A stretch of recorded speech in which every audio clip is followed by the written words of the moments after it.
The first one is that I'm a 2-time kidney transplant recipient. And the second reason is the guy who's supposed to do this backed out about 2 days ago. The real second reason is that I love the National Kidney Foundation. When I was in college, a sophomore in 2008, I got very sick. I couldn't lay down without my calves cramping because my kidneys weren't working. I ended up going to the emergency room, and the physician said, "I'm surprised you're even awake right now. Your creatinine's so high, your kidneys have completely shut down." So that was in April of 2008. By September, I went on dialysis. In September, I received my first transplant from my uncle. A year and a half later, I actually had a virus, compromised that first transplant. A year and a half later, that transplant failed again. I went back on dialysis. And that was in late July of 2010. I was on dialysis. It was really rough. I was going through my master's program in SLU. And I kept thinking, oh, I can get another transplant.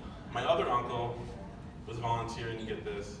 And my birthday is March 1st, and it was coming up. And I knew I did not want to be on dialysis on my birthday.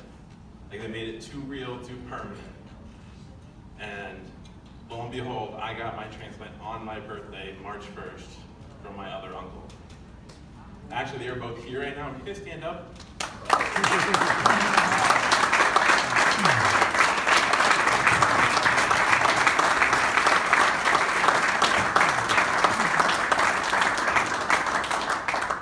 So without them, I wouldn't be here right now, being able to do this, loving this foundation, giving back. So I have a great story. I have a story I can share and raise awareness. But not everybody has my story. But everybody has something. Whether it's compassion, caring enough to give a kidney to someone you love, whether it's leadership, being part of this organization, leading something in the community and being part of it, or being able to give financially. Some of us are blessed financially, being able to give back and give to something that matters. National Kidney Foundation helps so many people in our community and around the country. A lot of the money that you will give today goes towards awareness, getting out in the community, making people aware of the disease, talking about the statistics. This goes towards research. Right now they're in the process of developing an artificial kidney. Part of WashU and Barnes-Jewish is part of that research, and they're getting very, very close. That's hopefully my third one. I'm on the first one to volunteer. Hopefully we won't need one for now. The other one they do is screenings. So what we do here locally, we actually do keep healthy screenings.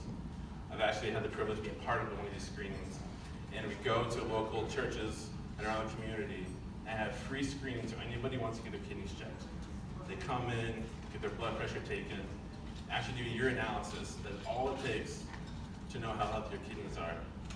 And then they get to sit down, go over that urinalysis with the physician, and find out, am I at risk? What do I need to do? How is my kidney health? They call kidney disease a silent killer because you can go so long with not knowing what's going on. I went on probably at least a year, if not longer.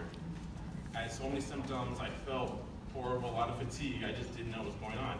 I was a stubborn college student who just kept going and going until at some point I just had to go to the ER and it was too late. If you catch kidney disease early enough, it can be, with certain medicine and diet change, you can prolong that process and not have to go through dialysis and get a transplant. So that's what we're trying to do. We're trying to help everybody, raise awareness, help with screenings, and just prevent this horrible disease from going any further. Thank you so much.